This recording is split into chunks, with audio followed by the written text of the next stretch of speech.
Hello दोस्तों, ये EMRS के TGT PGT के लिए लेक्चर सीरीज है और ये आज रीजनिंग का इनइक्वलिटी का फर्स्ट लेक्चर है। हम यहाँ पे रीजनिंग की जो सीरीज शुरू किए हैं उसमें हम सिर्फ क्या करते हैं, क्वेश्चंस को ही सॉल्व करते हैं। ठीक है, तो ये पहला क्वेश्चन, इसके पहले हम डायरेक्शन के लिए वीडियो अपलोड कर चुके हैं और ये है हमारा इनइक्वलिटी का। तो इनइक्वलिटी में भैया आप जानते हैं 3 सिंबल्स हमारे होते हैं मेनली। कौन कौन सा? एक greater than, less than, equal to, ये हो गया। फिर एक और आता है दूसरा, दो और हैं ऐसे और एक ऐसे। इसी को ही हम लिख देते हैं कभी कभी इस तरीके से या फिर इस तरीके से इसको लिख लेते हैं। ठीक है, तो यहाँ पे ये क्या बताता है? ग्रेटर और ये लेस। ये क्या बताता है? इक्वल। ये क्या बताता है? ग्रेटर देन और इक्वल।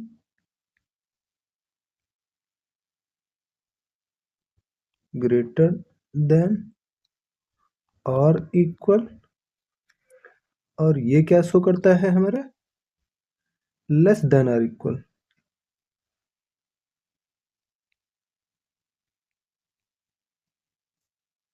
ठीक, चलो भाई, तो हमारा जो क्वेश्चन है उसको हम पढ़ते हैं, फिर उसके बाद कंक्लूजन जो दिया गया है उस पर हम अपना सोल्यूशन भी करेंगे। तो पहला क्वेश्चन है ये। पहला क्वेश्चन क्या कह रहा है? F is greater then B, B is less then E। B क्या है? E से लेस देन है। और C इज ग्रेटर देन और equal to C is equal to D, D is greater than और equal to A is greater than G। तो हमारा conclusion क्या है? पहला स्टेटमेंट क्या है इसमें? G is greater then F and C is greater than G। तो यहाँ पे देखते हैं क्या G is greater then F है। तो यहाँ पे सबसे पहले G यहाँ पे है, ठीक है, और F यहाँ पे है। बीच में अगर कहीं भी इस तरीके का साइन आ गया, ये वाला देखो, दोनों कंट्राडिक्टरी हो गए। ठीक है, यानी एक तरफ तो ये क्या हो गया? ग्रेटर देन, और ये वाला भी क्या हो गया? इस तरफ ये डी ग्रेटर देन, यानी दोनों अलग अलग हो गए। ये लेस देन वाला हो गया, ये ग्रेटर देन वाला हो गया, यानी ई इज लेस देन सी और डी इज ग्रेटर देन ए। इस केस में क्या हो जाता है?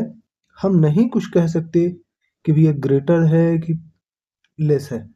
यहाँ पे भी वही चीज हो गया है। ठीक, जब दो सिंबल्स ये एक साथ आ जाएं तो वहां पे क्या हो जाता है? उसके किसी भी दो लेटर्स के बीच में सिंबल साथ आ जाए तो वो क्या हो जाए? स्टेटमेंट वो रॉन्ग हो जाएगी, यानी ये वाला तो गलत हो गया है। बिना कुछ सोचे समझे, कुछ नहीं आगे देखना है। अब आगे देखना है C is greater than G. C is greater than G है क्या?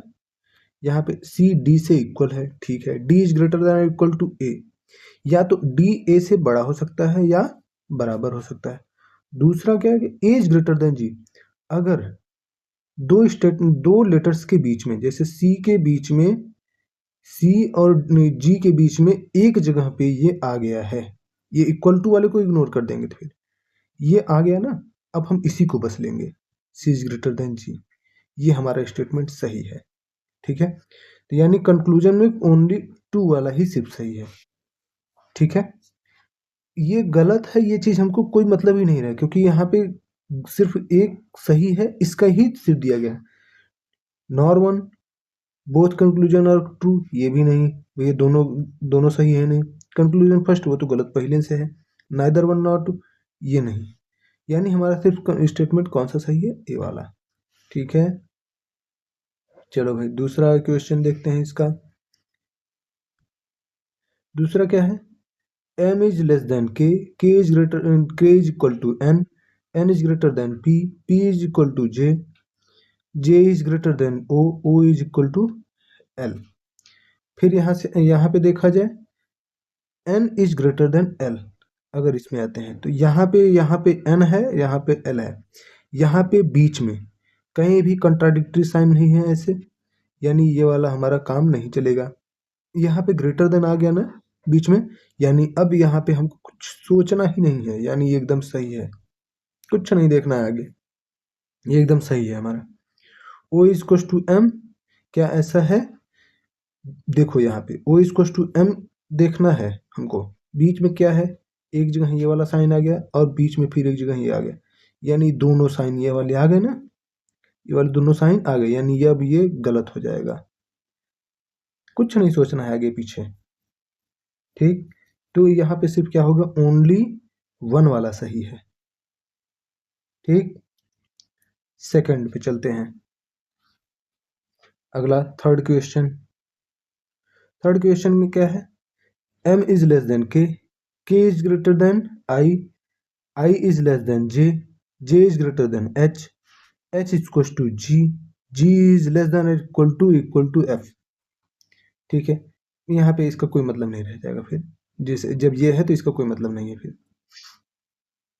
अब देखते हैं कंक्लूजन क्या कहा, कंक्लूजन क्या है, h इज टू f, क्या यहाँ पे है ऐसा, h इज टू f है, यहाँ पे ध्यान दो, ये इक्वल टू आया है लेकिन लेस भी तो हो सकता है, ये पॉसिबिलिटी का हो गया, ये क्या हो गया, पॉसिबिलिटी का केस हो गया, यानी ये हम इसको एकदम ट्रू नहीं कह सकते, यहाँ पे एकदम इक्वल टू की बात आ गया, पॉसिबिलिटी है ही नहीं यहाँ पे, यहाँ पे यहीं पे लेस देन हो जाता तो हम सही मान सकते थे इसको, यानी ये वाला स्टेटमेंट हमारा गलत हो जाएगा। जे इज ग्रेटर देन जी, जे जी से बड़ा है, हाँ देखो एक स्टेटमेंट आ गया ये वाला ग्रेटर देन का, यानी ये वाला सही है, इक्वल टू को फिर इग्नोर कर देंगे हम, यानी ये सही है, तो ओनली टू सही है फिर। ठीक, fourth, A is equal to B is equal to C is equal to D. ठीक है, D is greater than G is less than E is less than F. चलो भाई, B is greater than F, क्या ऐसा है, यहाँ पे देखो दोनों साइन एक साथ आ गए, यानी ये वाला गलत। C is less than A, C is less than A, ये भी गलत हो गया हमारा, क्योंकि यहाँ पे इक्वल टू है ना बीच में, यानी दोनों गलत हो गया, नाइदर वन नॉर टू। ठीक है, दोनों गलत हैं। चलो भाई, फिफ्थ में आते हैं, Z is greater than F. चलो, एफ इज ग्रेटर देन और equal to A is equal to B is equal to G is greater than S is less than E, J is less than Z is less than A, कैसा है, यहाँ पे greater than है। ठीक है, less नहीं होएगा। जी is less than F, क्या ऐसा यहाँ पे कोई यहीं पे एफ है, जी इज लेस देन एफ, बिल्कुल नहीं, यहाँ पे भी पॉसिबिलिटी आ गया, यहाँ पे देखो पॉसिबिलिटी है एक।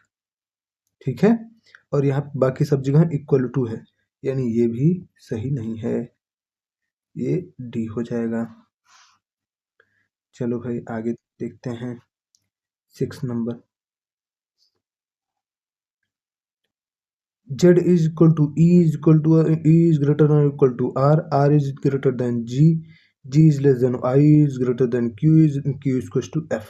चलो भाई, R is less than F, R F से लेस है क्या, बीच में R से R है, यहाँ पे F है, बीच में कॉन्ट्राडिक्टरी साइन है, बिल्कुल है, यहाँ पे भी है, यहाँ पे भी है, यानी ये वाला गलत। R is greater than or equal to Z, R is greater than R equal to Z, यहाँ पे देखो ये लेस देन का सिंबल है, यानी ये वाला भी गलत। ठीक है, तो आज के लिए 6 ही क्वेश्चन अभी, बाकी फिर कल। तो आज के लिए धन्यवाद बहुत बहुत।